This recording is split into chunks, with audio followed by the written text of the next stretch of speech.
Papatayin niyo si Nanay Isin? Ay siya nga ang nag-abintang sa amin. Naganakaw ko nilang damit. Ano yun? Kayo po ba dati may galit kayo kay Tatay Doro? Yun ang ano. Gusto palaging kikiaway. Gawa ng mga hayop. Hindi ko alam kung dapat nga ba ay noon pa namin ito ginawa dahil parehas nga sila na naging bahagi ng buhay natin. Para magkaayos lang kayo okay sa'yo.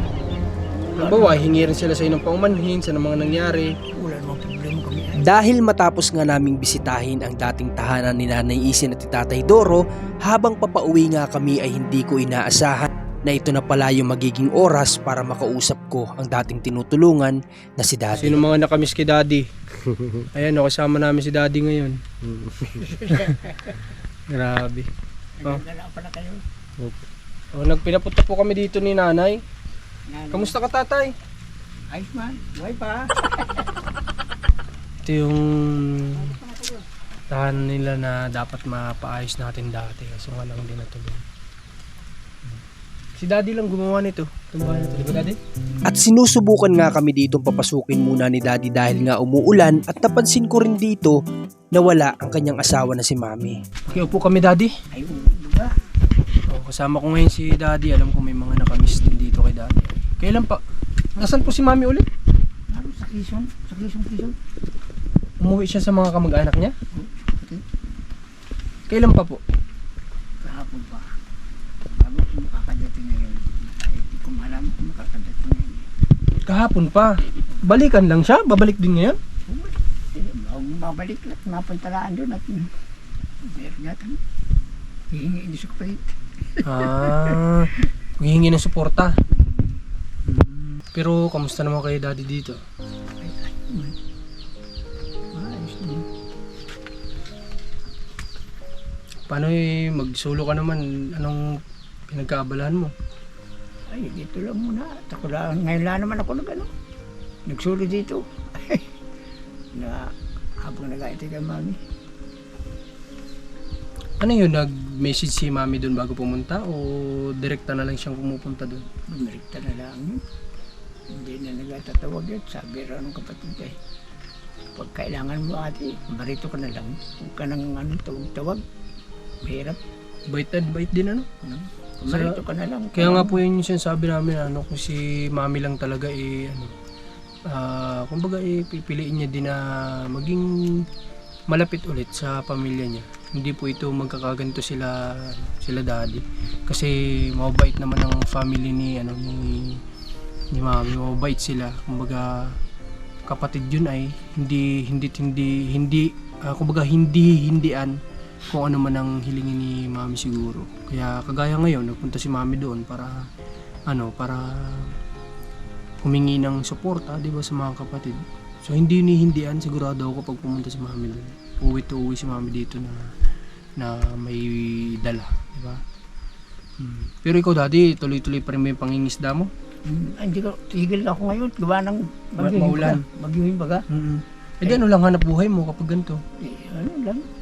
Yung gapo pa lang ako dyan ang tatabasay. Kaya kagawa din Joey. Ay, pagtatabas?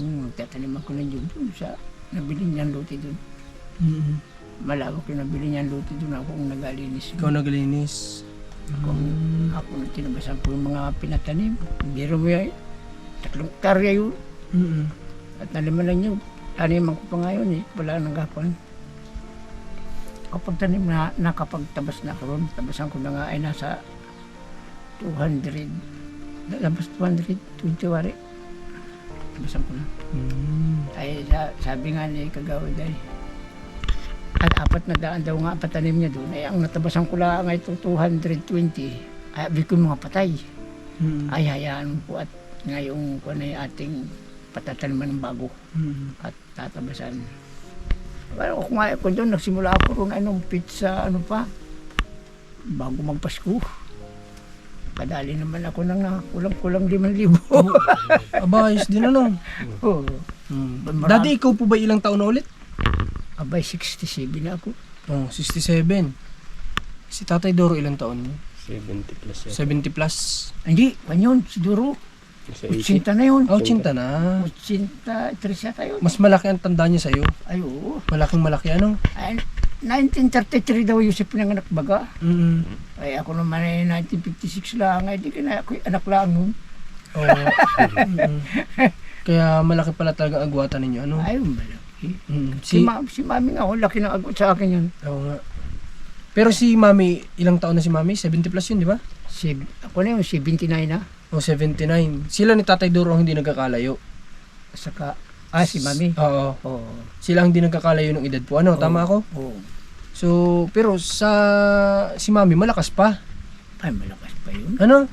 Sa edad ni Mami na yun, na 79, 79. magi-80, malakas pa talaga siya. Malakas pa. Diba? Kumpara kay Tatay Duro na mahina na, sa 80 plus niya na yun, diba? Oo. Hmm. Daddy, meron lang ako sa inyong gustong tanong kasi syempre parang na-unfairan lang din naman ako na napapakinggan natin sina Tatay Duro.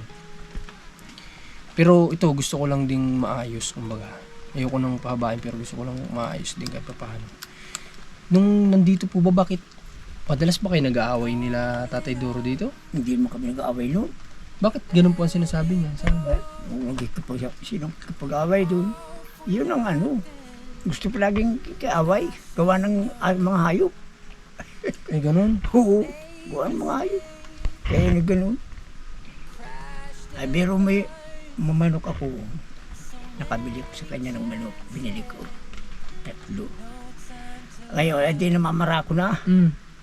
Pero pinakatakota ko yung kanilang sasabungin at ayaw malang pabarakuhan yung manok ko. Magbibigay daw ako ng sa barako. Ay, manok lang. At saka, kumbaga, kayo na lang kasi nandito. Ayaw ko nga. Bay kami naman wala naman kaming problema ay. Tabi-tabi nga ako kay Daddy konti. Sila na naman may problema. Ibig Pag sabihin, Daddy, ano ba yung madalas na ikinakagalit nila sa inyo? Ewan to. Kung nakagalit nyo sa amin, wala naman kaming inag-aawayan nun. Ewan nga yung mga hayop, si mami palagi ako noon. At nakagalitan si Doro at saka si Isin. Ni Mami. At oo, at ang mga hayop Kasi stricto yun si Mami. dito stricto yun. dito natai yung mga hayop, yan, mga manok, mga aso. Eh dito, malinis yun si Mami dito sa bahay, di ba? Oo, ay, Kahit alam nyo, kahit ganito lang kasi yung tahanan nila Mami at Daddy. Malinis po sila talaga sa bahay. Gada pupunta kami dito, itong labas na yan, malinis yan lahat. Diba?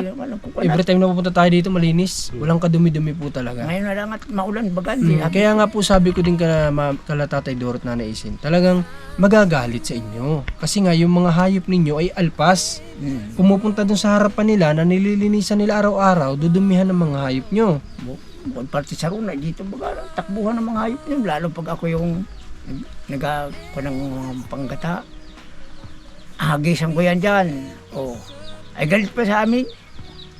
Binabahugan ko Roman. Kaya namin yung sapal niya. Kailangan sa hayop yan, hindi sa tao. Binibigyan mo ng bahog. Oo. Tapos nagagalit pa. Nagagalit pa. Baka iniisip nilalason nyo. Ayun, abandon. Wala lasunin dun. Pero hindi naman. Wala naman. Galason ako noon. Kaya, kung magalason nun, ay anin ko yun. Ay awan. Ibig sabihin, ang madalas na nagkakasagutan si Mami. Oo. Tapos sila. Si Mami, magkalimig palaging ka pa noon. Away. Kasi si Mami nga, ang nakita ko kasi kay Mami, medyo may pagka-stricto yun si Mami talaga. Ay, ibang ugali ni Mami talagang yun eh. Palaging parang magsalita pati ni yung inasa ayos. Hindi yung nakikipag-away ng hindi Oo. Ay, ibang ugali nun. Kumbaga professional. Nandun yung pagka-professional pa rin ni Mami kasi. Hindi kagaya ni, parang kay Tatay Doro na, hindi naman sa Kasi nakikita ko sa Tatay Doro talagang medyo, parang alam mo yun, war freak nung binata pa. Parang ganun, parang siyang ganun, war freak talaga. Kaya yun lang yung ko sa kanya. Na kaya nga sabi ko, minsan gusto ko din makausap siya ng Mami at Daddy para matanong ko din sa kanila. Pero, hindi para pag-awayin. Kayo po ba, Daddy, may galit kayo kay Tatay Doro? Wala man. May sama kayo ng loob? Wala. Ano nga sa mga loob namin doon? Eh siya nga ang nag-abintang sa amin. Nag-anakaw ko nilang damit. Ano yun? Palagay mo. At saka, Ano hingi yung na po yung damit? Sus, marisip na rin ang damit oh. Dami namin damit yan. Ay ako yung pa magnanakaw ng mga damit nila ay awan. Nagbibintangan ka. Oo. Ay tingnan din yung aming loob ng bahay kung gano'n yung ninakaw. Madami din kasi si Tatay Doro yung ano, yung parang tamang hinala. Kagaya nito. Kaya nga tayo dito napunta ngayong araw. Kasi nga ang ano nila baka may iba na daw nakatira dito. So marami siyang mga haka-haka o mga hinahinala na ganyan. Advance masyado mag-isip ganun. So, pero wala naman pala kayong sama ng loob doon. Wala. Ako natatawa lang at klase kita ng mga tao dito. Totoo po ba yung paratang nila sa inyo na nabitawan nyo doon ng salita na papatayin nyo si Nanay Isin? Ay hindi wala ako sinasabi ron. Ganito ang sabi ko noon ay at ang kanila daw ng mga damit kamanok ay ninanakaw. Ay ang sabi ko dyan, ako yung nagtatabas. Tatadoro saan baga rito nadaan ang magnanakaw at pakataga-tagain ko. Tinatabasan ko ito ay tabi ng bahay nila. Ay wala namang sabi.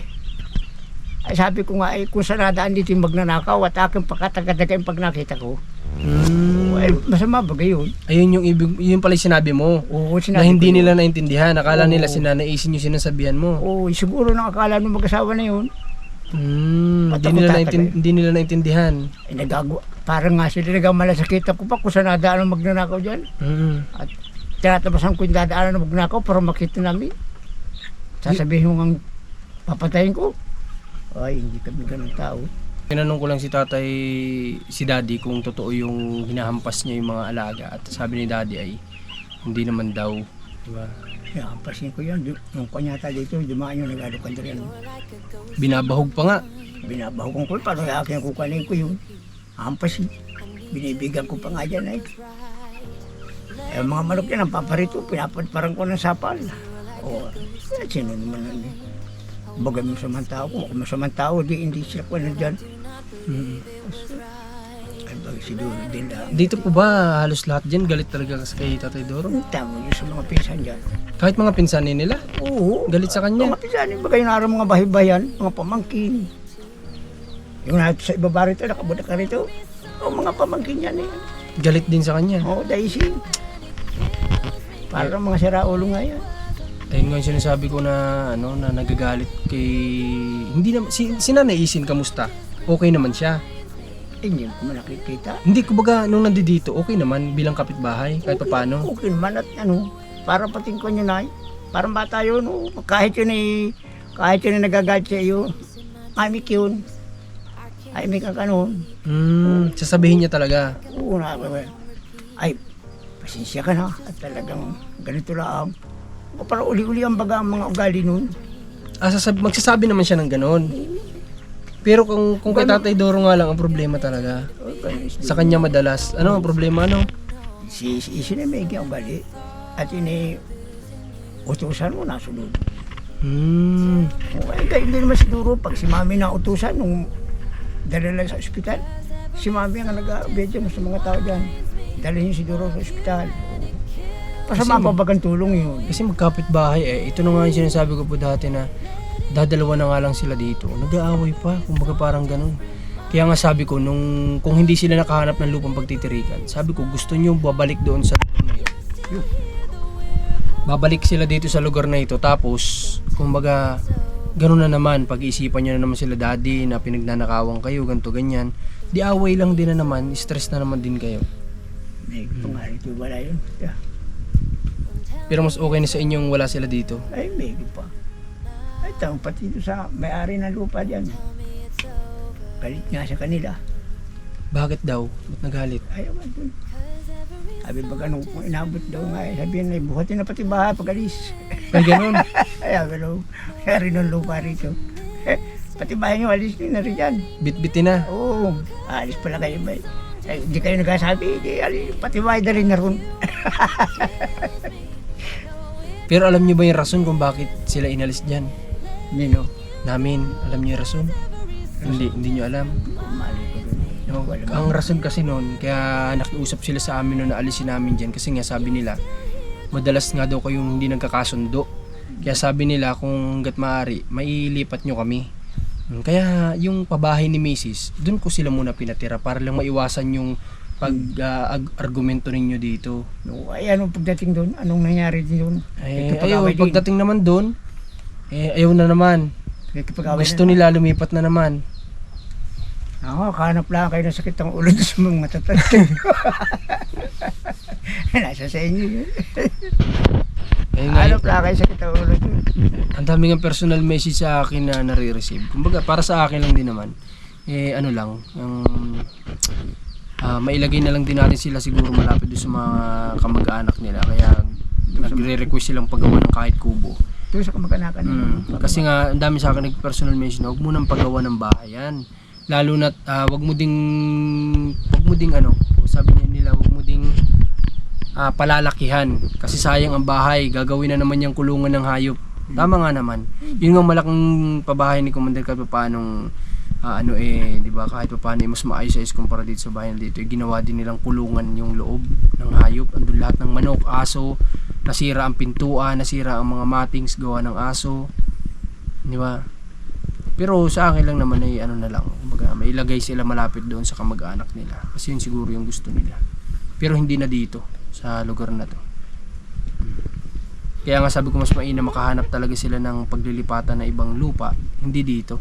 Kasi ganoon na naman nga ang mangyayari. Alam kong pag-iisipan na naman ni Tatay Doro. Ganyan, may stress lang siya. Pero nung ibig sabihin parang nung nawala sila dito naging payapa-payapa ang isip nyo.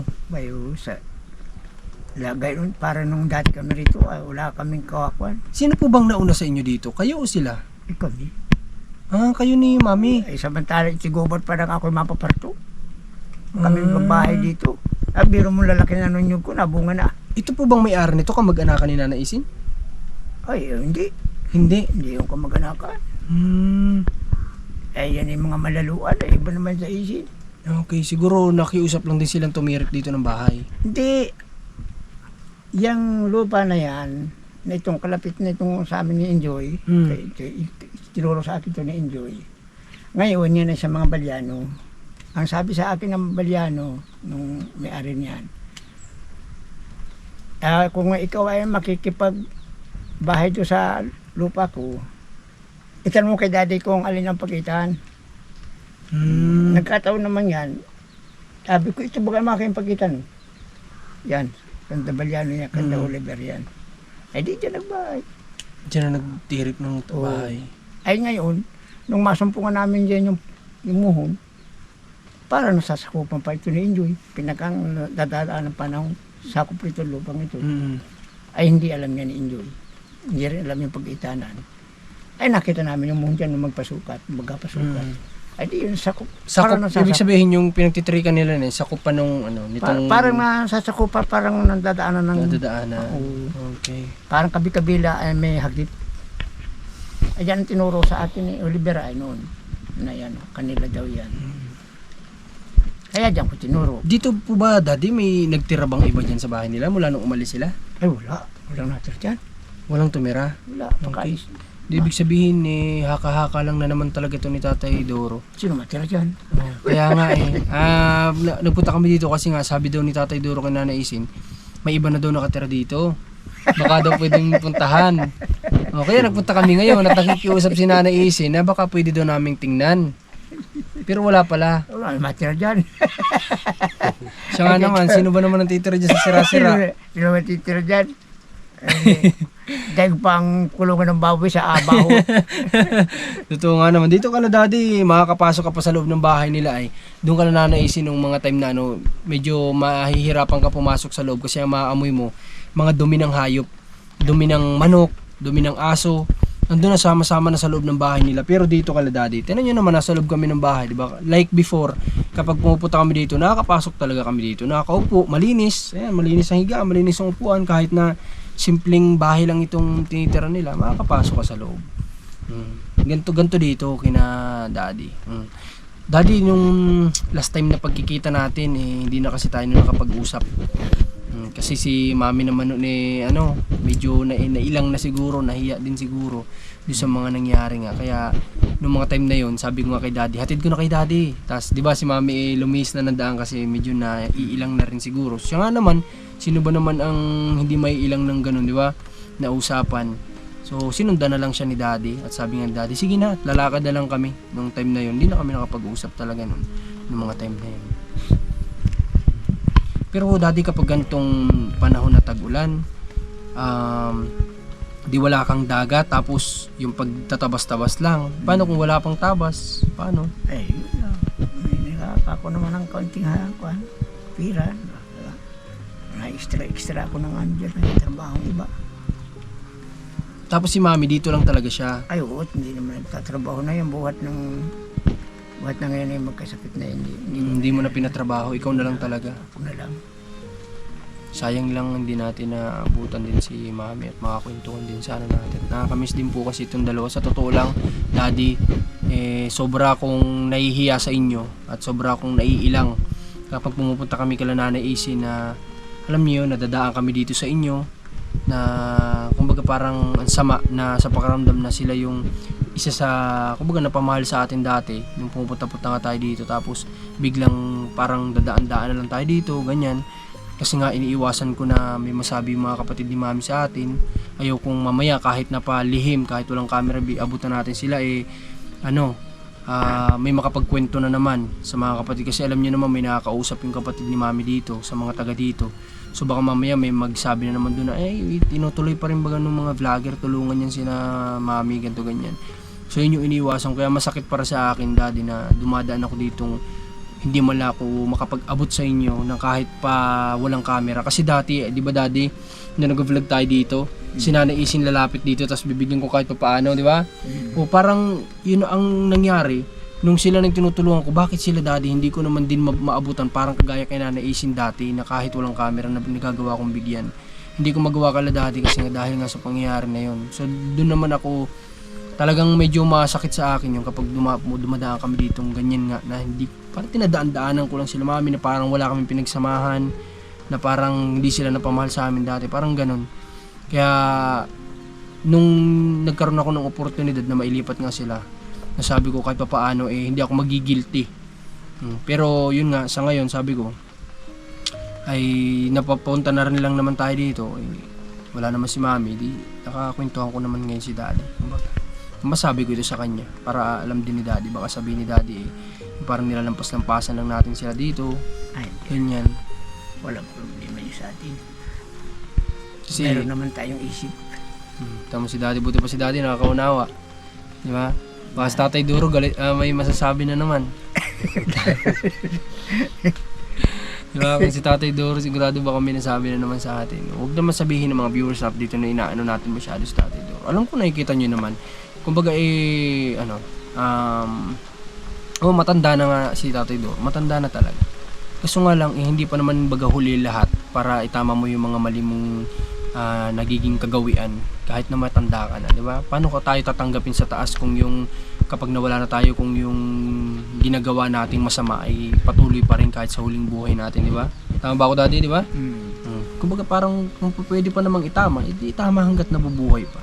Hanggat hindi pa tayo kinukuha doon. Kasi kapag huli na ang lahat, hindi na tayo yata, sabi nga ng iba, hindi na tayo makakahingi pa ng tawad kapag nandoon na tayo. Talagang ang pagbabasihan siguro ng Diyos yung ginagawa natin dito sa lupa. Kaya kung masama ginagawa natin dito, di saan ba tayo didiretso? Sa impyerno syempre.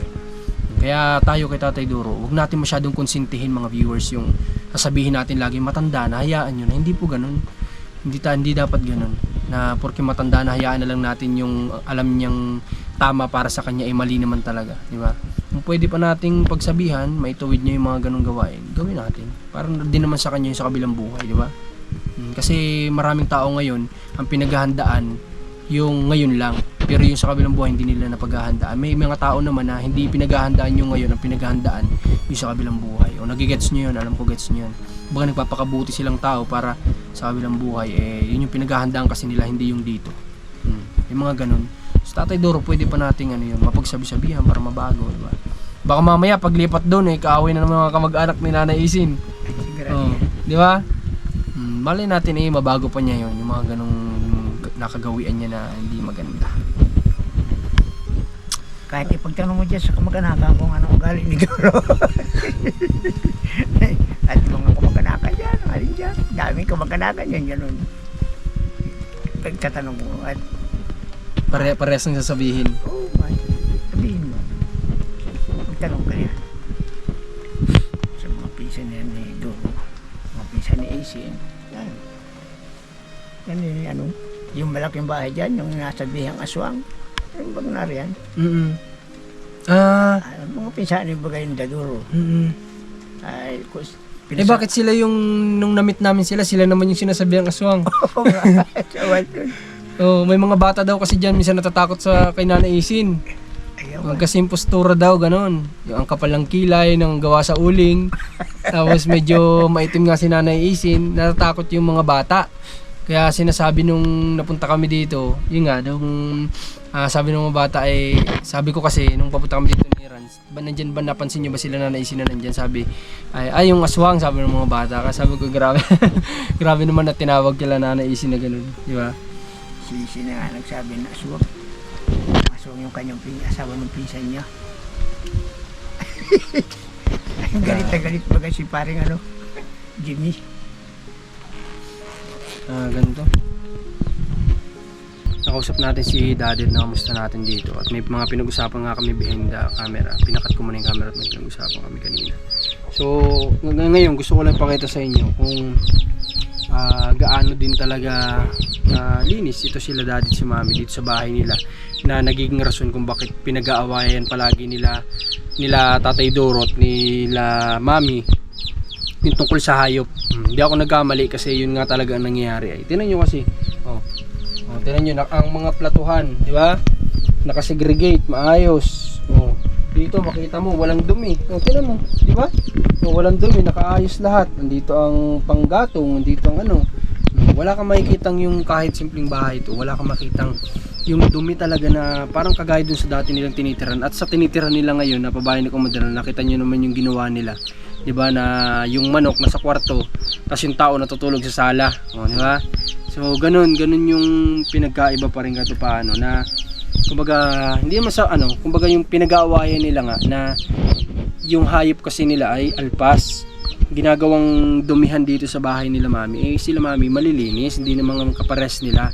Diba, na okay lang kahit nandiyan yung mga dumi ng hayop. Kahit nga itong labas, tingnan mo. Kahit itong labas nila, kung di nga lang daw nagparaulan, kita mo, wala naman yung talagang totally sobrang dumi, sobrang kalat. Kaya ito ay kinakagalit ni Mami. Pero ikaw naman po Daddy, kahit na hindi na sila dito titira, kung sakaling daling ko kahit si Nanay Isin lang, tapos kumbaga para magkaayos lang kayo, okay sa'yo. Halimbawa, hingi rin sila sa'yo ng paumanhin sa mga nangyari. Wala namang problema kami ay. Ayun ang maganda. Ano? Kung nandiyan sila sa malapit dito, medyo malapit din kasi dito yun. Dadaling ko dito kahit si Nanay Isin para makausap si Mami at si Daddy para mawala yung samaan ng loob, di ba? Kasi ayaw ko nga nang kahit magkalayo na sila, yung nangyari na samaan nila ng loob dati nandiyan pa din. Si Daddy wala naman sa kanila ay ano? Wala naman, wala naman sa kanila, hindi naman nila iniisip yun. Kay ano lang talaga, kay Tatay Doro lang talaga may problema. Di ba? Kung si Tatay Doro kaya din humarap dito, di dadalhin din natin para lang kahit nandoon sila, wala silang bigat na dinadala na sama ng loob sa sarili nila. Okay? Sila naman ang masama ay. Sila naman na lagi may sinasabi. Ano? Okay. Daming manok ni Daddy oh. Grabe. Dati ba Daddy, nung pumupunta kami dito, may mga manok na kayo? Wala pa no? Ito yung binili mo kay Tatay Doro. Binili ko yung 3. Tapos saan galing yung iba? Mga anak. Ay yan? Mga anak yan. Grabe, ang dami. Kakaunti nga yan, kinain nga ng pusa. Ito pala yung mga nadaanan namin doon kanina ng mga manok. Ito pala yun. Ang dami. Ito, dito. Wala namang ibang manok dito. Okay. So yun, abangan nyo na lang sa mga susunod na vlogs natin kasi may napag-usapan nga kami ni Daddy. At nakikita din namin sitwasyon nila. Abangan nyo na lang kung ano yung mga pwedeng mangyari kapag bumalik dito si Mami at nakausap din namin. Ayun, maraming salamat sa pagsama sa vlog namin ngayong araw, sa pakikinig sa mga kwento sa atin ni Daddy, at para nalinawan din yung iba kasi nga ang lagi lang natin naririnig ay side ni Tatay Doro. Pero hindi nga tayo nagpunta dito para palalain ang problema nila, para ayusin, para wala nang sama ng loob. Okay, yun lang at maraming salamat. God bless po sa lahat.